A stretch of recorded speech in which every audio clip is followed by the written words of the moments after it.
Good afternoon, and welcome to the Ross Stores fourth quarter and fiscal 2023 earnings release conference call. The call will begin with prepared comments by management, followed by a question-and-answer session. If anyone should require operator assistance during the conference, please press star zero on your telephone keypad. Before we get started, on behalf of Ross Stores, I would like to note that the comments made on this call will contain forward-looking statements regarding expectations about future growth and financial results, including sales and earnings forecasts, new store openings, and other matters that are based on the company's current forecast of aspects of its future business. These forward-looking statements are subject to risks and uncertainties that could cause actual results to differ materially from historical performance or current expectations. Risk factors are included in today's press release and the company's fiscal 2022 Form 10-K and fiscal 2023 Form 10-Qs and 8-Ks on file with the SEC. And now I'd like to turn the call over to Barbara Rentler, Chief Executive Officer. Good afternoon. Joining me on our call today are Michael Hartshorn, Group President, Chief Operating Officer, Adam Orvos, Executive Vice President and Chief Financial Officer, and Connie Kao, Group Vice President, Investor Relations. We'll begin our call today with a review of our fourth quarter and 2023 performance, followed by our outlook for 2024. Afterwards, we'll be happy to respond to any questions you may have. As noted in today's press release, we are pleased with our fourth quarter sales and earnings results that were well ahead of our expectations. Our above-plan sales were driven by our customers' positive response to the improved assortments of quality branded bargains throughout our stores. Earnings per share for the 14 weeks ended February 3, 2024, were $1.82, up from $1.31 per share for the 13 weeks ended January 28, 2023. Net income for the period rose to $610 million versus $447 million last year. Sales for the fourth quarter of 2023 grew to $6 billion, driven by a robust comparable store sales gain of 7%. For the 2023 fiscal year, earnings per share were $5.56, up from $4.38 for the 52 weeks ended January 28, 2023. Net income for the fiscal 2023 was $1.9 billion compared to $1.5 billion last year. Total sales for the year increased to $20.4 billion, up from $18.7 billion in the prior year period. Comparable store sales for the 52 weeks ended January 27, 2024, grew a solid 5%. As noted in our press release, the sales results for both the 2023 fourth quarter and fiscal year included a $308 million benefit from the 53rd week.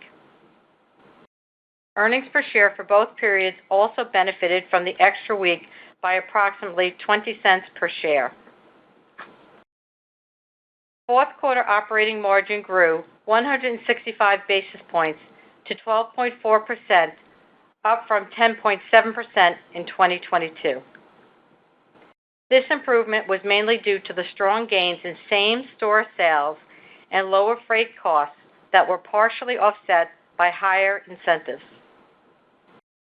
The 53rd week also benefited operating margin by 80 basis points. Now let's turn to additional details on our fourth quarter results. For the holiday selling season, cosmetics, home, and children's were the best-performing merchandise areas, while geographic results were broad-based. dd's DISCOUNT sales trends slightly trailed Ross's growth. While dd's top-line results were respectable in fiscal 2023, we are disappointed with the performance in newer markets.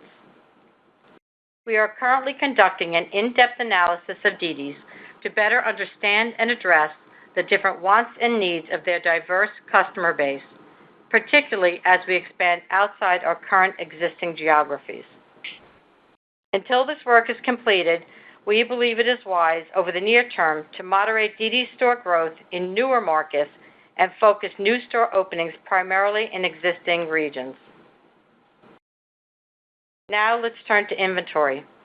As we ended the quarter and the year, consolidated inventories were up 8%, average store inventories were up 9% compared to 2022's holiday period, due primarily to the 53rd week shift. Packaway represented 40% of total inventories, similar to last year. Regarding our store expansion program, we added 94 net new stores in 2023, including 71 Ross Dress for Less and 23 dd's DISCOUNTS. We ended 2023 with 2,109 stores, including 1,764 Ross Dress for Less and 345 dd's DISCOUNT locations. As we noted in today's release, for the fourth quarter and fiscal 2023, we repurchased a total of 1.9 million and 8.2 million shares of common stock, respectively, for an aggregate purchase price of $247 million in the quarter and $950 million for the fiscal year. These purchases were made pursuant to the two-year $1.9 billion program announced in March 2022, which we have now completed as planned. Our board of directors also recently approved a new two-year, $2.1 billion stock repurchase authorization, or approximately $1.05 billion for each fiscal year. This new plan represents an 11% increase over the recently completed repurchase program. In addition, the board approved a 10% increase in our quarterly cash dividend to 36.75 cents per share, to be payable on March 29, 2024, to stockholders of record as of March 15, 2024. The increases to our stock repurchase and dividend programs reflect our continued commitment to enhancing stockholder value and returns, given the strength of our balance sheet and our ongoing ability to generate significant amounts of cash after funding growth and other capital needs of the business. Now Adam will provide further details on our fourth quarter results and additional color on our outlook for fiscal 2024. Thank you, Barbara. As previously mentioned, comparable store sales rose a strong 7% for the quarter, entirely driven by higher traffic and shoppers' positive response to our improved assortments throughout our stores. As Barbara noted earlier, fourth quarter operating margin of 12.4% was up 165 basis points from 10.7% in 2022 and included about an 80 basis point benefit from the 53rd week in 2023. Cost of goods sold as a percent of sales improved by 265 basis points versus last year, benefiting from a combination of factors. Merchandise gross margin increased by 110 basis points, primarily due to lower ocean freight costs.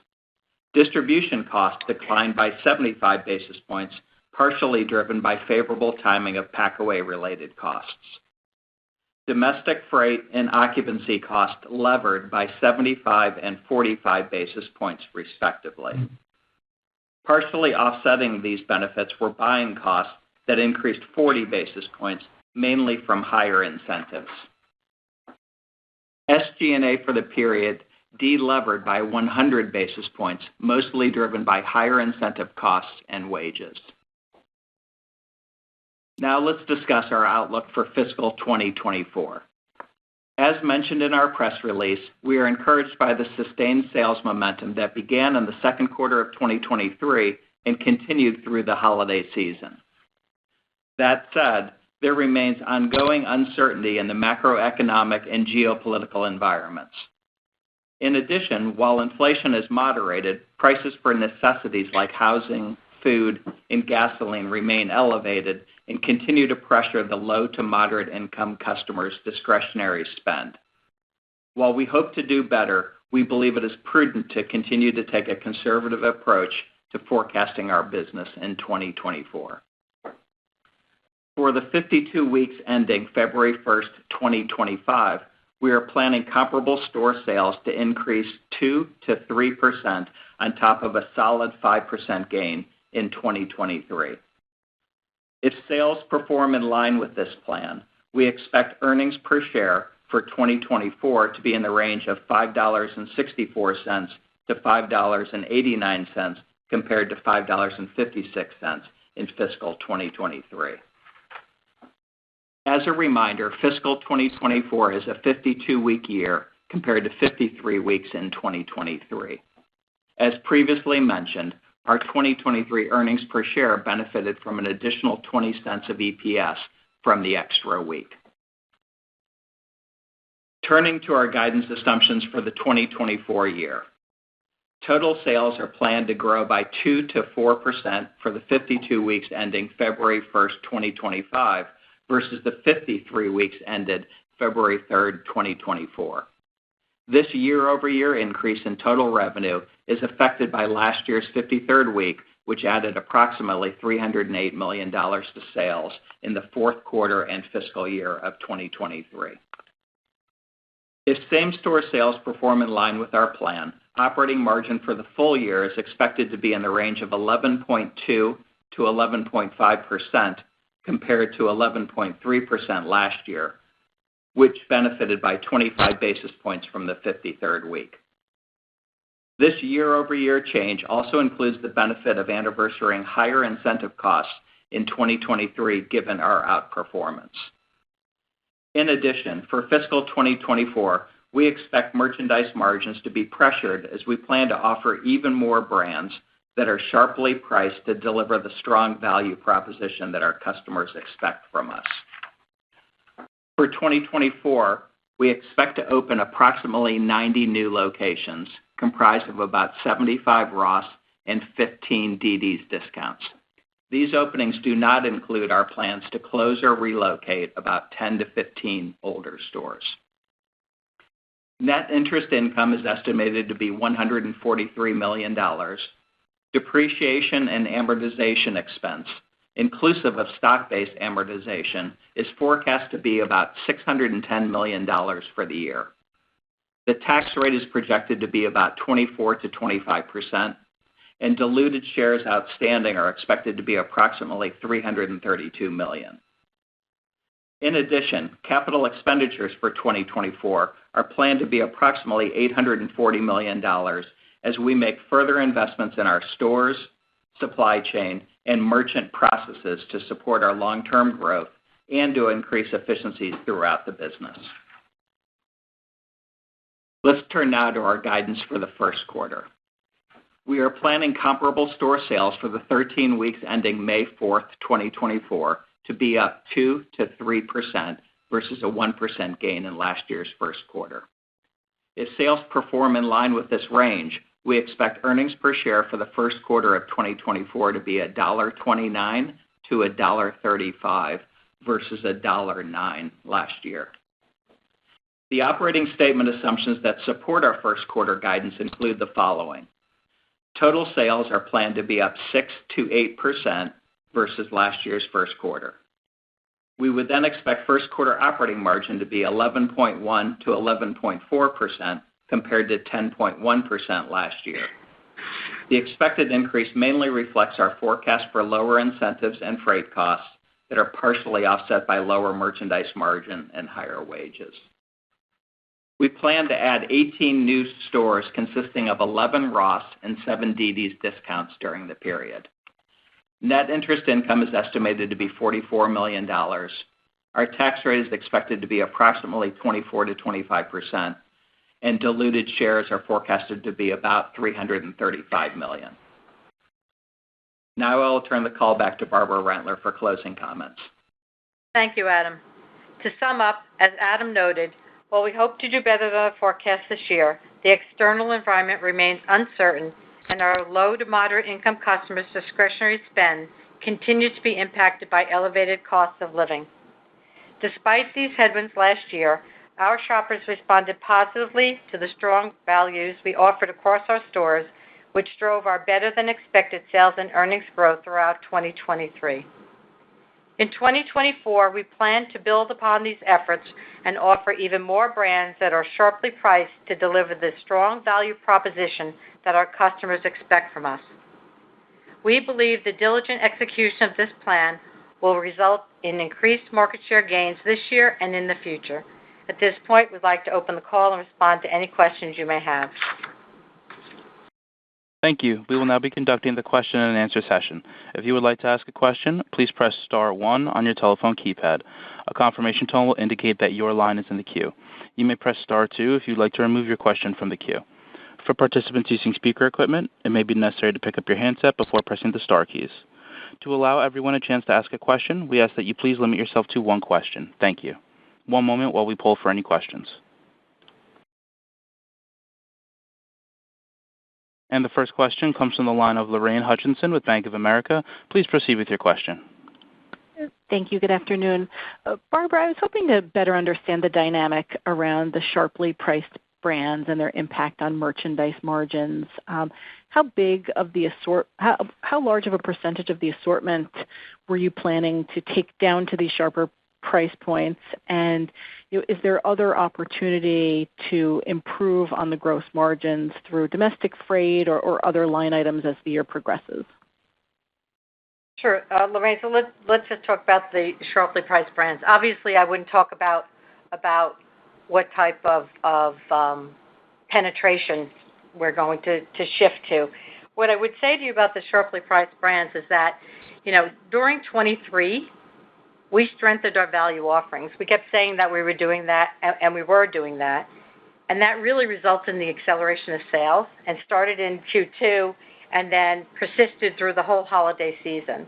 And so that's really how we came up with, in 2024, that we plan to build upon those successes that we had in 23 by offering more brands that are sharply priced to deliver that value proposition the customer wants. But what I would say to you also is, it's a tiered strategy, a good, better, best strategy. So in terms of gross margin expansion from the pure merchandising side, what I would say to you is this strategy we really believe that this will drive sales and it will drive market share.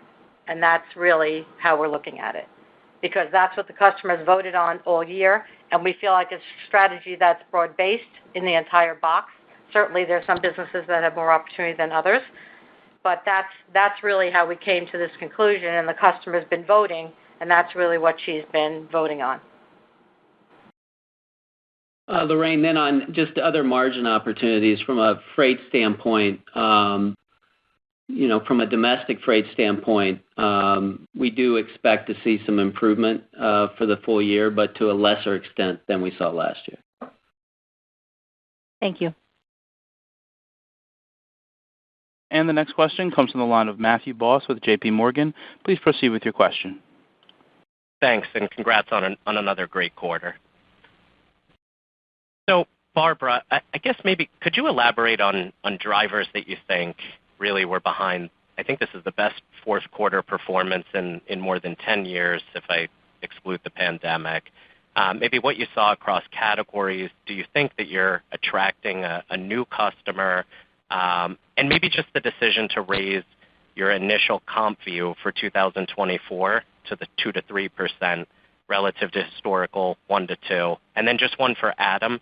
Any change to bottom line flow through in the model for 2024 as we think about incremental comp potential upside?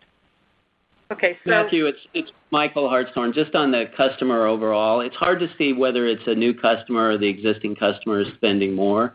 What we did see is our performance, as we said in the commentary, was broad-based across region, but it was broad-based really across all aspects of our business, including geographically, income levels, and age. And in terms of, Matthew, in terms of the drivers, the categories, the ones that I said, cosmetics, home, and children's were really the best. Accessories was slightly above the chain, and apparel trailed the chain, but again, it performed above our plan. And I think part of the things that really drove it was we had a big push this year in home on gifting, and we added some new classifications, and the customer responded. Yeah, and on the flow-through question, this is Adam. Nothing's changed. We expect EBIT margin flow-through of about 10 to 15 basis points for each additional point of above-planned sales. And, with our guide of plus 2 to 3%, and on a 52-week basis, you see margin rate expansion. We're getting some benefit also this year of lower incentive costs based on our outperformance from 2023.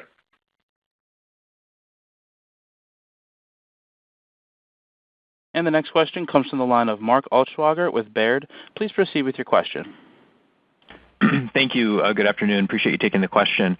Maybe first, Barbara, just any hypothesis on what might be driving the weaker than expected dd's performance in newer markets?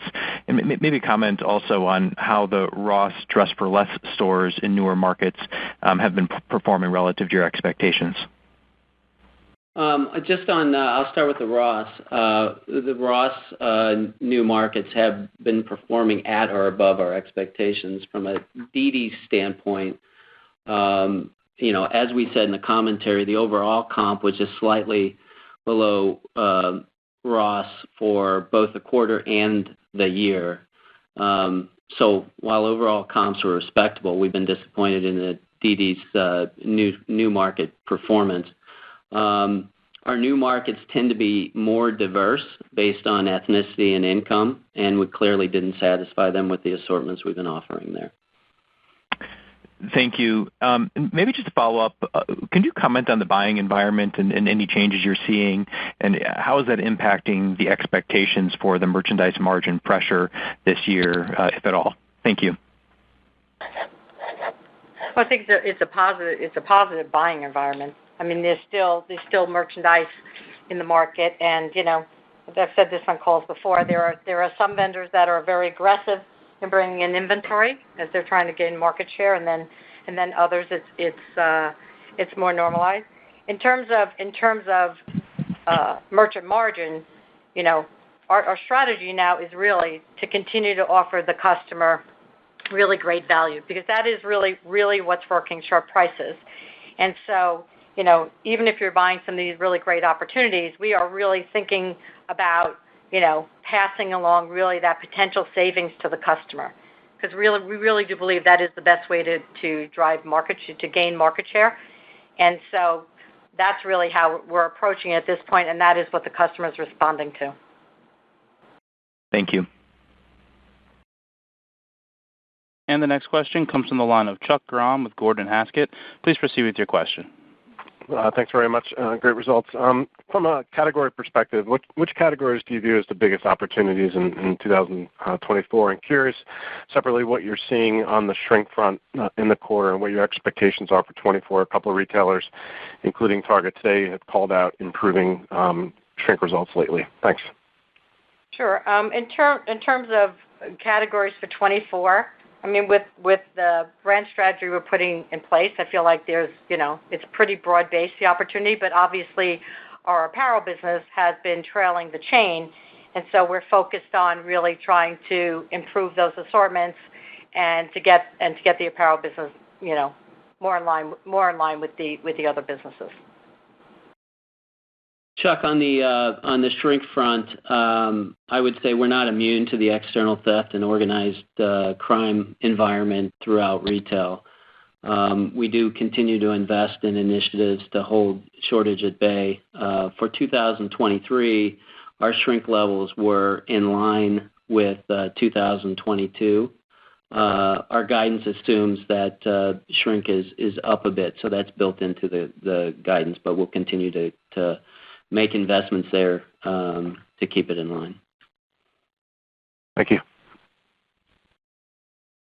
And the next question comes from the line of Michael Binetti with Evercore ISI. Please proceed with your question. Hey, guys. Thanks for taking our questions. Congrats on a really nice holiday. I apologize if you said it, but did you mention how much the extra week impacted the gross margin in the fourth quarter? I heard the operating margin, but just housekeeping on that. And then I guess if you maybe we could talk a little bit about how you built to the comp guidance to the year with the 2-3 comp in the first quarter and in the year.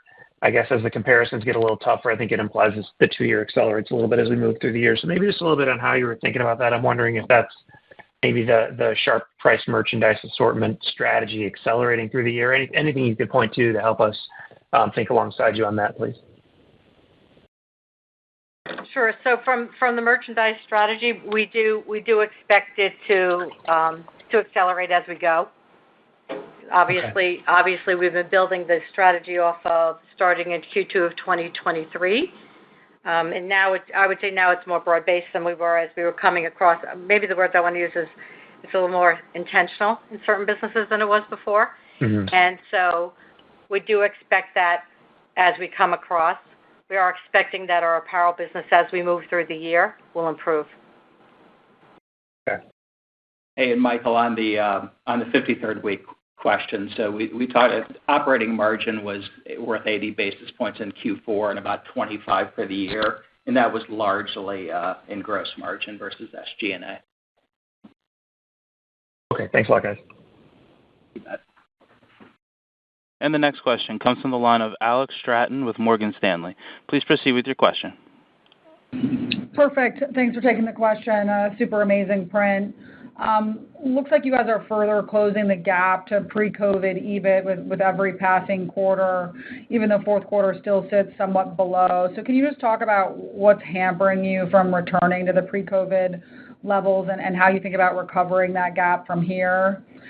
And then maybe, Barbara, big picture question for you. What are your key priorities for the year as you think about ROST? Thanks a lot. Alex, hi, it's Michael Hartshorn. On the long-term kind of what it's going to take to close the EBIT margin gap, obviously the biggest drivers are where wages and freight has been over the last couple of years. I would say over the long term, we believe we can achieve gradual improvement in profitability. As always, EBIT growth will be highly dependent on sustained strong sales growth. We believe the improvements we've made and continue to make to strengthen our value offerings will lead to market share gains in the long run. I'll also say we're investing in capabilities to drive efficiencies and related cost savings that we believe will contribute to profitability as well over time. As you can see in this year's guidance, our EBIT leverage is around 3%, with double-digit EPS growth at the top end of that 2 to 3% range on a 52-week basis. Over long term, we think we can get leverage in the 3 to 4% comp range. And in terms of priorities, our priority this year is really to gain market share through a diligent execution of the strategy. We've done a lot of work around what we believe we need to do to gain market share. And so on the ROST side, that really is mine and our key priority. And then on the DD side, to go off and to do some additional work to understand that customer. So as we go into newer markets, we satisfy her needs. Thanks. And the next question comes from the line of Adrienne Yih with Barclays. Please proceed with your question. Great. Thank you very much. And let me add my congratulations as well. Barbara, on the DDs, I was wondering if you could talk about sort of the new store strategy. Are you clustering them? What regions outside of California, or is it within kind of the West Coast, are seeing the differences? So any more detail on kind of your early thoughts on what's happening there other than sort of the broader demographic mix? And then Michael or Adam, on the transaction, can you talk about the fourth quarter, the holiday transaction growth versus the AUR component? Thank you very much. Adrienne, on DDs, so our real estate strategy for DDs is a little different than Ross. It's not as a clustered strategy as you said, as we see for Ross. There is, after you get outside of our core markets in Texas, Florida, and California, there are, as I said, distinct ethnicity differences, which means we have to find the right assortment that's different from our core markets. We'll know more after we go through the customer research, and then we'll start making the adjustments we think we need to improve performance there. And Adrienne, on your question on the components, our 7% comp was all driven by traffic. Average basket was flat, so we had slightly higher AUR and slightly lower items per transaction. Great. Thank you very much. Congrats again. And the next question comes from the line of Brooke Roach with Goldman Sachs. Please proceed with your question. Good afternoon, and thank you for taking our question. I was hoping you could elaborate on the assumptions embedded in your outlook for SG&A expense for the year. What are you assuming for wage and other investments, and what are you seeing in the wage environment currently? Thank you. I would say it's somewhat stabilized, Brooke. Really, where we're taking wage increases is where we're required to by the minimum wage changes state by state. I would say from an SG&A standpoint, we'll get the benefit of anniversarying the higher incentive costs, and then we've generally been able to do a good job while the minimum wage changes are putting pressure in the stores through some of the efficiencies that we've invested in. We've generally been able to offset that, so not seeing much overall pressure on the store side on that front. Thanks so much. You bet. And the next question comes from the line of Ike Boruchow with Wells Fargo. Please proceed with your question. Hey, good afternoon. Congrats, everyone. Michael, maybe to you, I think to answering a question earlier, you had said that you expect freight to be a benefit this year, but less so than in 23. Were you referring to domestic freight specifically, or were you talking to freight, including ocean freight within the merchandise margin line? In that one, I was talking about domestic freight, but I'll let Adam take it. Yeah, this is Adam. So on the ocean freight side, we'll get a little bit of benefit in Q1, but kind of negligible over the course of the year. Obviously, this is going to be dependent on how the situation plays out in the Suez Canal and, the duration of that conflict and if anything changes. But I would also say that impacts a very small portion of our freight, yet we're closely monitoring that situation. On the domestic side, that's what Michael was commenting on earlier. Because fuel prices are lower than where they were at least this time last year, and based on our contracted rates, we should see some slight benefit throughout the year on the domestic side. Got it. So slight benefits throughout the year on domestic.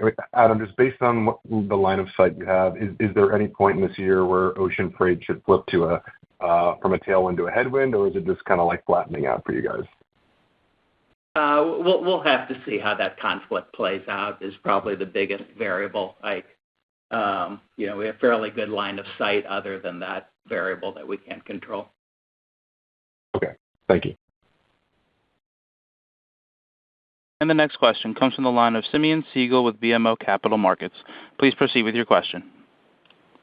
Thanks. Hey, everyone. Good afternoon, and nice job. Sorry if I missed it, but did you talk about whether any of the transaction traffic increases, or you're seeing any trade-down benefit?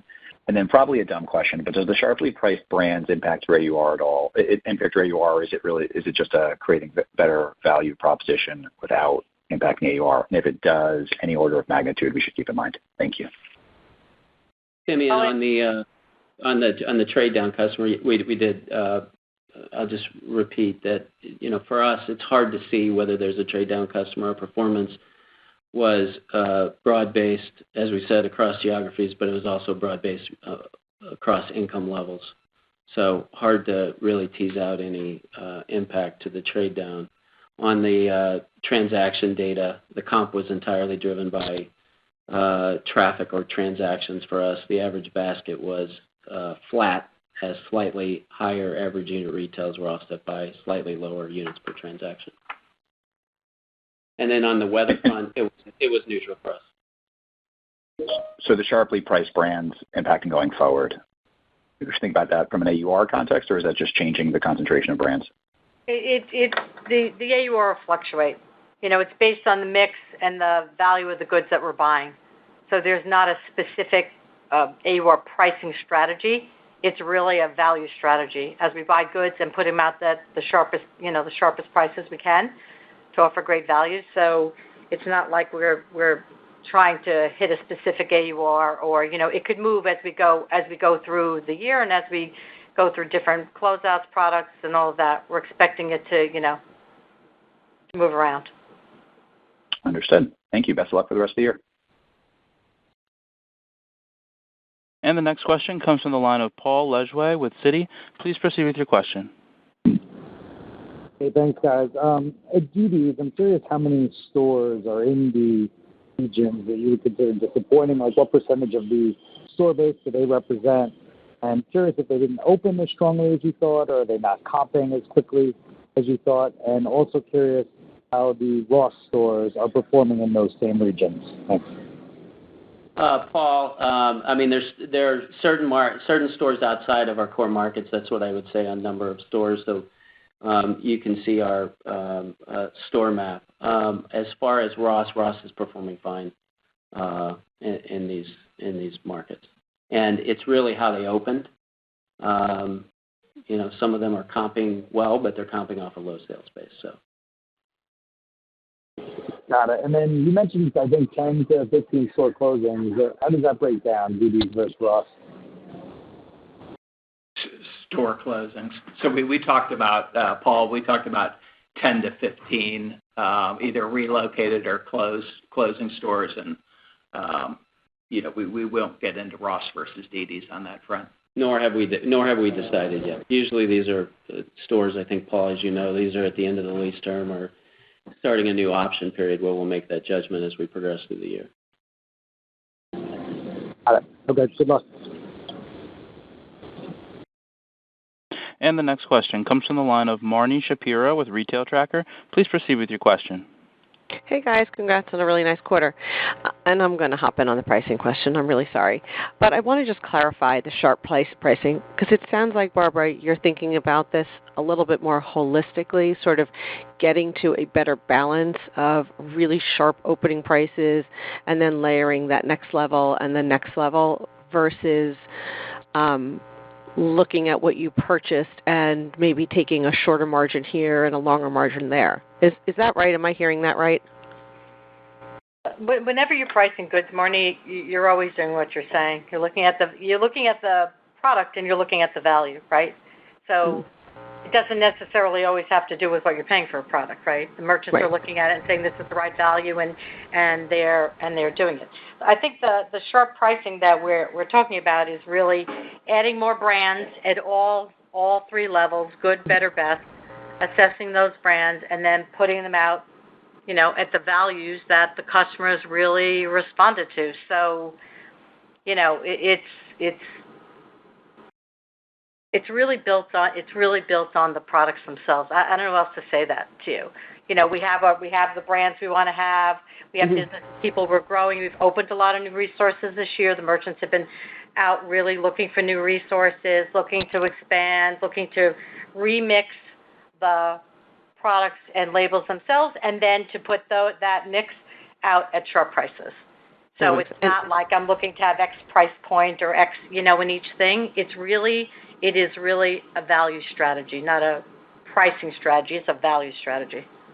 And where does beauty, because it sounds like you had a nice quarter in beauty that typically carries a lower AUR but can drive a lot of traffic, does beauty carry a good margin, and where does beauty fit into the strategy for 24? Well, beauty has so many components in there from a margin perspective. Overall, the beauty margins are fine or good. In every business, we went in and looked at what our values were, what our brands were, what our product offerings were, and we went in and said, some businesses we thought were on track and were fine, and some businesses we're learning we have more opportunity after what we've learned starting in Q2 all the way through Q3 and Q4 and building on that. So it's kind of an evolving process, but it's really a merchant-driven process and making sure that we put out the best possible values in the things that the customer wants, and that we have the right brands, the right recognizable brands at each level, good, better, and best. Yeah, agree. Best of luck. Thanks. And the next question comes from the line of Anisha Sherman with Bernstein. Please proceed with your question. Thank you. I have two, please. I'm curious about, can you talk about the cadence of comps through the quarter, particularly coming out of holiday into January and where you were exiting the quarter? And I have another one on stores. You talked about initiatives in the stores, and you've talked about it for the last couple of quarters. Do you see more structural benefits to store four-wall margins over the next year or so from these store initiatives that you've been rolling out?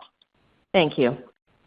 Anisha, it's Michael on both of those. So we typically don't talk about inter-quarter trends. I will say on a stack basis, comps were the slightly stronger during the peak holiday holiday selling period.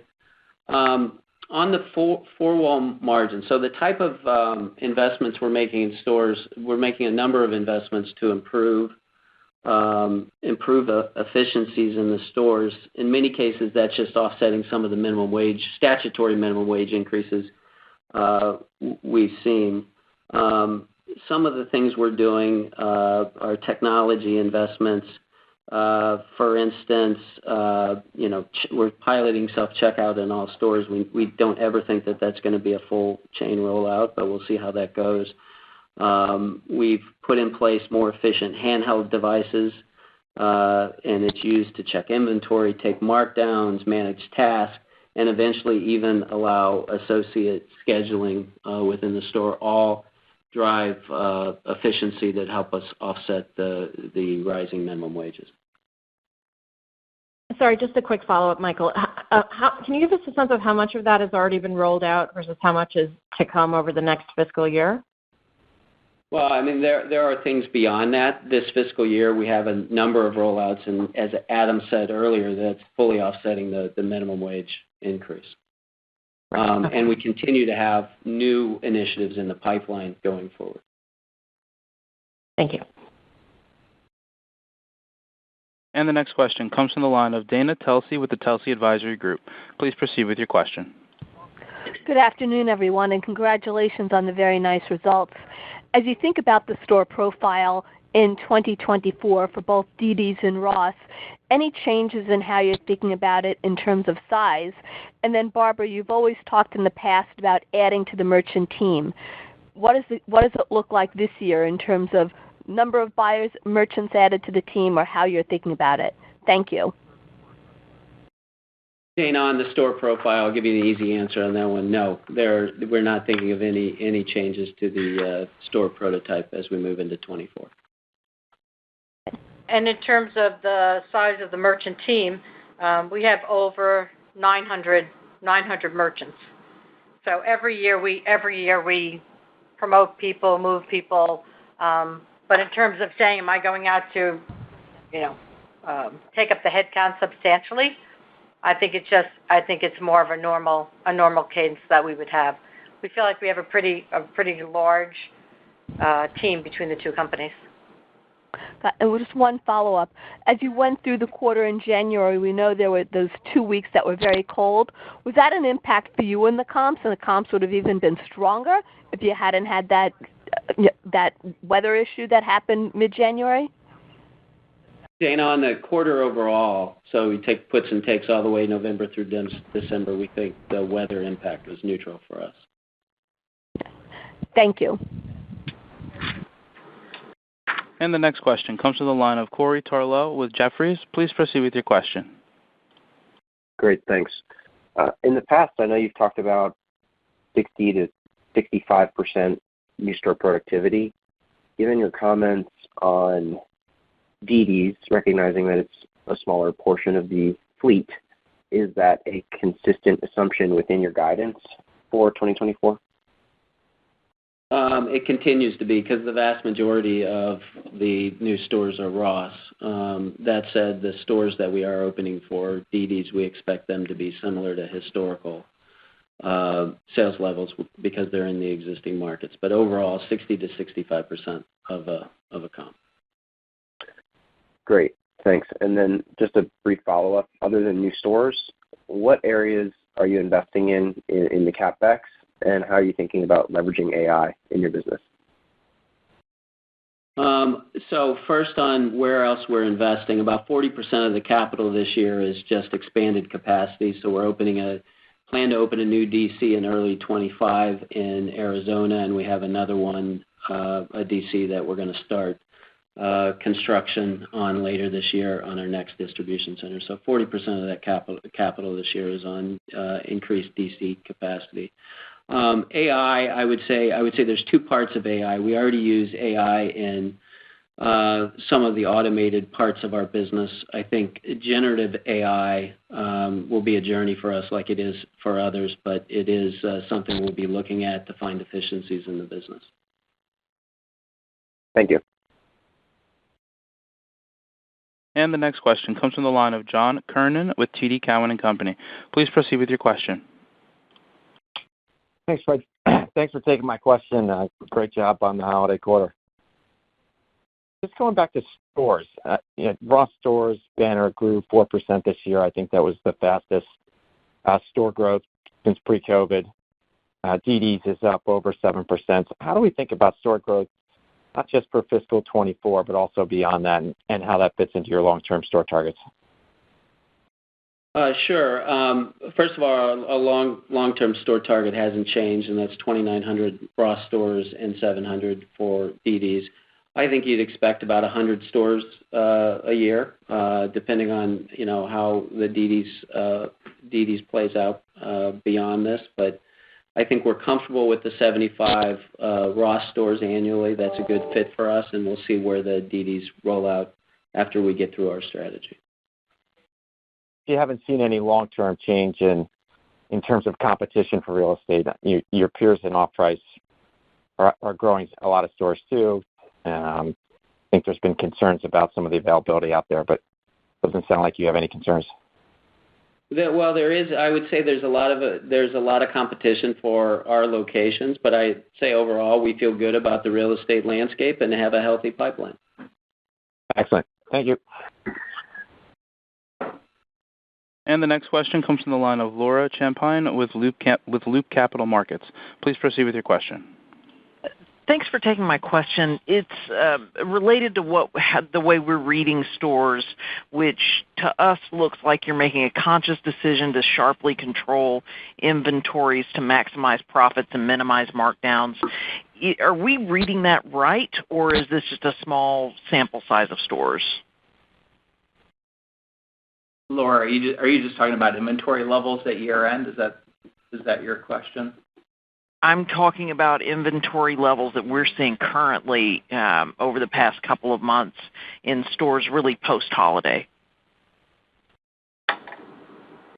I would say it's post-holiday for us is really a clearance period. So it is our lowest inventories of the year, and it happens to be our lowest sales period. So we want to start off the year correctly, so it doesn't surprise me that it would feel that way if you're looking at the stores in January. I think as you progress through the spring, we manage our in-store inventories based on turn, and we set it up. If we can beat the plan, then we can leverage markdown. So that's the way we run the business, and we try to beat the turn from the previous year. Got it. Thank you. And the next question comes from the line of Christina Katai with Deutsche Bank. Please proceed with your question. Hi, good afternoon, and thanks for taking the question. And my congratulations on a strong quarter. So I wanted to ask in terms of the competitive backdrop, many of bigger general merchandise retailers still look very lean on inventory. I think especially when we look at apparel and certain discretionary categories as we head into the spring. So I was just curious how that's sort of incorporated into your thinking on comps and maybe where you see some of the biggest opportunities in the first half to take share. Thank you.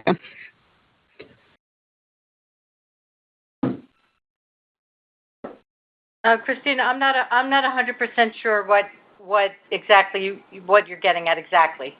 Could you just say that again? Sure.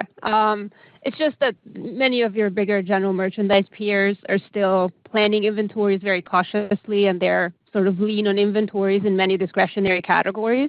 So as you're sort of planning your business, you're looking at your good, better, best sort of assortment, maybe just how you're thinking about position for spring and then heading into the summer. So the first part in inventory, as Michael just said, we plan our inventories based off of sales and turn, and we build that by business really bottom up, just in terms of pure inventory level, and then we drive receipts. We have the inventory base we think we need, and then we go to chase and we drive the receipts, which drives the sales, which drives the profits. That from basic inventory. In terms of which categories, that's a merchant-driven strategy in terms of what businesses we want to go after, where we see the opportunity in the outside world, where we know we can show great value, and where we can add assortments. So they're kind of two different levels of thinking. And remember, it's a flexible business model. So if business really takes off, and as we've started to beat our sales plans, we have the ability to take the inventory up or drive the inventory down because the model is flexible, the stores are flexible, and the products are flexible. So we started in with our base plan, and then again built up a sales turn, and then we react to what the customer is telling us. So it's kind of fluid. Great. Thank you. Best of luck. And our final question comes from the line of Jay Sole with UBS. Please proceed with your question. Great. Thank you so much. Barbara, you said one of your goals for the year was taking market share. Is your expectation that you're going to take market share from other off-price retailers or department stores or maybe just a little bit of everybody? I just think there's market share to be had. I mean, more stores keep closing. I mean, and there's just less places for consumers to shop, and our job is to satisfy the customer. And if we do that, there are consumers out there for us to pick up and to expand. So we want to be able to satisfy our current customers and get her to come back more. We want to be able to add additional customers because, as we know, as there have been many store closures over the last few years, that's also helped to fuel off price. So as that continues, this is a focus for us. Got it. Thank you so much. And there are no further questions at this time, and I would like to turn the floor back over to Barbara Rentler for any closing comments. Thank you for joining us today and for your interest in Ross Stores. This concludes today's conference. You may disconnect your lines at this time. Thank you for your participation.